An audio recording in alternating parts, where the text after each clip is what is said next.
pessoal, estamos aqui no estúdio da Unifor para falar com o professor Eduardo Dias, ele que é doutor e mestre em Direito, professor do programa de pós-graduação da Unifor e também é procurador federal da Advocacia Geral da União. Hoje nós vamos falar um pouco sobre a sua trajetória e também sobre a sua pesquisa que fala sobre as consequências das apostas online para as pessoas vulneráveis. Muito obrigada pela presença, professor. Eu que agradeço, Juliana. Programa Mundo no Campus. Esta oportunidade de vir aqui falar um pouquinho sobre a minha pesquisa. Para começar, professor, introduzir esse nosso bate-papo, eu queria saber de você por que os jovens são tão atraídos, né, pelas apostas online. Veja, Juliana, talvez seja a busca de uma alternativa mais fácil de ganhar dinheiro, né? Considerando de forma equivocada as apostas como uma alternativa ao trabalho. Talvez a maior familiaridade com o meio digital, que as pessoas mais jovens tendem a ter, mas é preciso também chamar a atenção que a própria estratégia de publicidade que essas plataformas adotam, muitas vezes usando divulgação por meio de influenciadores digitais, facilita também que as pessoas, em geral, tenham acesso a essa modalidade de entretenimento. Ocorre que um dos problemas com o jogo em geral, e não apenas com o jogo online potencializa isso, é que há a possibilidade da pessoa se tornar viciada, de desenvolver o que se chama de ludopatia, né? O transtorno do jogo patológico. E o jogo online potencializa isso porque ele está disponível 24 horas por dia, 7 dias por semana, com o smartphone. E há também aí a possibilidade de você fazer uma transferência, seja por Pix. A nossa legislação proíbe o uso de cartão de crédito, por exemplo, né? Mas o Pix é um dos mecanismos que facilitam isso.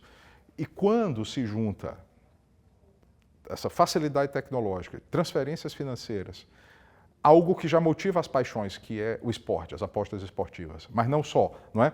Porque nós temos que distinguir. Nós temos as apostas esportivas, em que se aposta em um jogo real, né, que está acontecendo ou que vai acontecer, um jogo de futebol, de basquete, de outra modalidade, mas há também jogos online, em que há um algoritmo que faz um sorteio de números, símbolos e outros caracteres, tá? E há um potencial realmente de desenvolvimento de dependência. Então, a meu ver, um dos grandes problemas é essa facilidade de acesso, porque diante desse potencial de desenvolver dependência e endividamento e outros problemas, a meu ver, era necessário alterar a legislação para que fosse mais restringida a possibilidade de fazer publicidade e divulgação dos jogos. E falando dessa facilidade digital, quais são os maiores perigos, né, que ela pode trazer? Como você disse, os jogos existem há muito tempo, né? Nós temos o famoso jogo do bicho, mas essa facilidade do celular na mão, quais são os maiores perigos? Muito bem. Tradicionalmente, no Brasil, pelo menos, os cassinos foram proibidos em 1946. Não é? Eram permitidas as apostas promovidas, ou jogos promovidos pelo Estado, a famosa loteria, a loteria esportiva, o Mega Sena e outros jogos, né? Não só a União, por meio da Caixa Econômica Federal, mas também estados oferecem as suas loterias. Corrida de cavalos também é uma atividade, é possível apostar em corridas de cavalos. Tivemos no Brasil uma experiência com os bingos, final dos anos 90, começo dos anos 2000, e eles acabaram sendo proibidos. E em 2018, foi permitida a exploração como serviço público, mas mediante autorização, né, concedida a particulares, das apostas esportivas. Em 2023 se ampliou, não apenas para eventos reais de temática esportiva, como também para jogos ou cassinos online, como se costuma chamar. Há um projeto de lei hoje, mas eu acho que, diante da repercussão toda que teve, deve demorar um pouco, mas se pensa já em permitir o jogo do bicho e os cassinos físicos, não é? Então, quais são os problemas que decorrem do jogo? Tá? Há um potencial de desenvolver dependência, tá?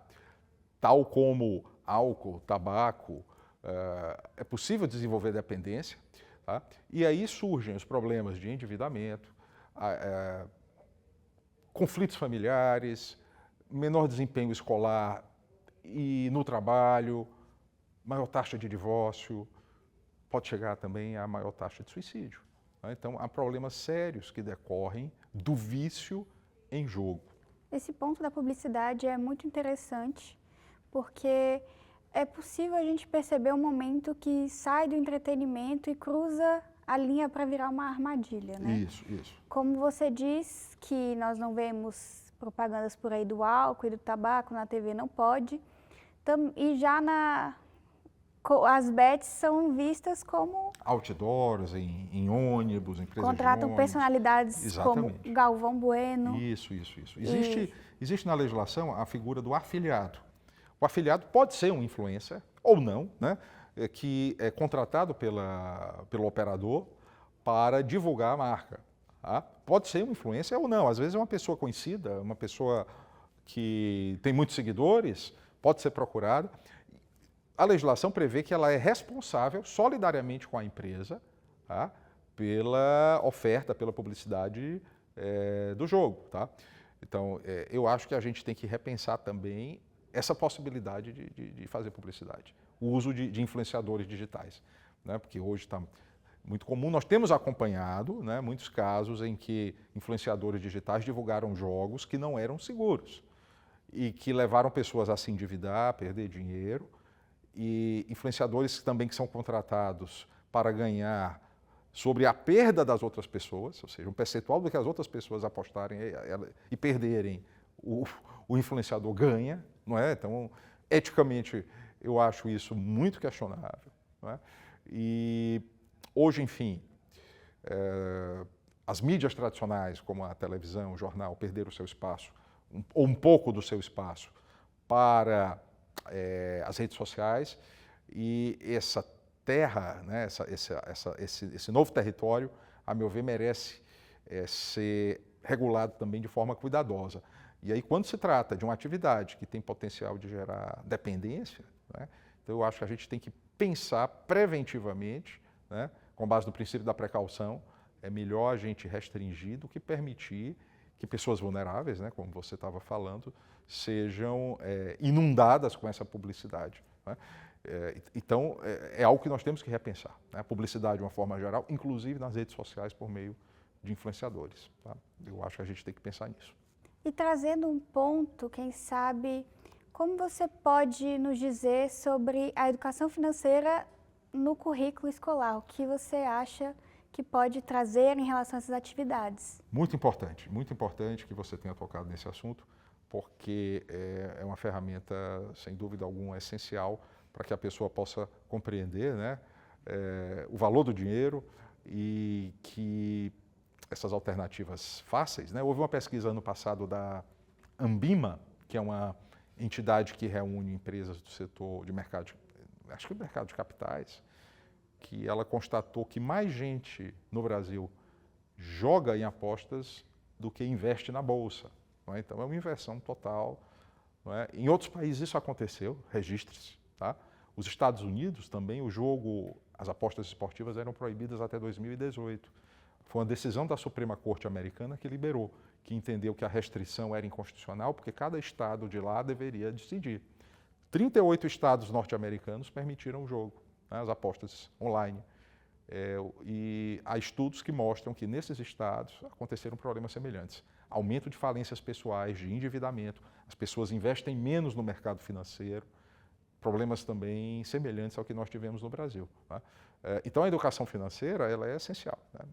Ela vai permitir que você não caia nessas armadilhas, nessas tentações. Né? E para finalizar, professor, na sua pesquisa você trata muito do perfil das pessoas mais suscetíveis, né, a esses jogos, muitas vezes ao endividamento, e fala sobre a regulamentação também. Eu queria que você dissesse qual o próximo passo para essa regularização. Veja, agora em 2025, o Supremo Tribunal Federal deve julgar a ação direta de inconstitucionalidade 7721, que é essa na qual a Confederação Nacional do Comércio e Serviços pediu a declaração total de inconstitucionalidade. Eu acho que o Supremo ele terá uma oportunidade de definir parâmetros que o jogo deve seguir para poder ser oferecido de forma mais segura. ou menos insegura. Não é? Como eu lhe falei, eu acho irreal esperar que o jogo venha a ser proibido totalmente no Brasil. Então eu acho que essa decisão do Supremo ela vai balizar, por exemplo, a discussão no Congresso Nacional sobre a aprovação do jogo do bicho e dos cassinos físicos. Tem propostas, né, que querem permitir essa atividade, pensando principalmente no turismo e na arrecadação tributária. Tá? Então eu acho que isso está um pouco hoje em compasso de espera, até porque também no Congresso Nacional há um número elevado de parlamentares, principalmente por razões religiosas, que são contra o jogo, tanto católicos quanto evangélicos, enfim. Então esse é um debate, já os liberais não, né? Os liberais no sentido puro da palavra são a favor, né? Então esse debate eu acho que vai esperar um pouco a decisão do Supremo, tá? Para justamente a gente poder pensar como é que vai ser regulado o jogo. Como eu falei, e eu tive a oportunidade de participar ano passado, em novembro, de uma audiência pública que foi realizada no Supremo nessa ação de inconstitucionalidade. E eu defendi que é necessário proibir totalmente a publicidade, gradualmente tentar eliminar o patrocínio de atividades esportivas, apesar de eu achar que vai ser também muito difícil, mas é uma proposta que nós fizemos. E, além disso, melhorar pontos da regulação, como, por exemplo, o próprio design das plataformas. Quando a gente entra no site de uma casa de apostas, onde é que a gente encontra informações sobre o risco do jogo? Eu quero limitar o valor que eu jogo. É possível você limitar o valor que você joga. É uma das ferramentas. Então, o design, a arquitetura dos sites de apostas, das casas de apostas, tem que se tornar mais, assim, como eu diria, protetivo do usuário, do consumidor. A gente tem que pensar nisso, dar um espaço maior para essas ferramentas que permitam ao usuário se proteger. Muito obrigada, professor, por esse alerta, né, pela sua entrevista, porque é um assunto que tem ficado cada vez mais em evidência e é papel a gente, né, conversar sobre esse assunto e alertar principalmente os jovens que vão falando em casa, com a sua família. E o Mundo no Campus fica por aqui, pessoal. Muito obrigada pela audiência de vocês. Até mais.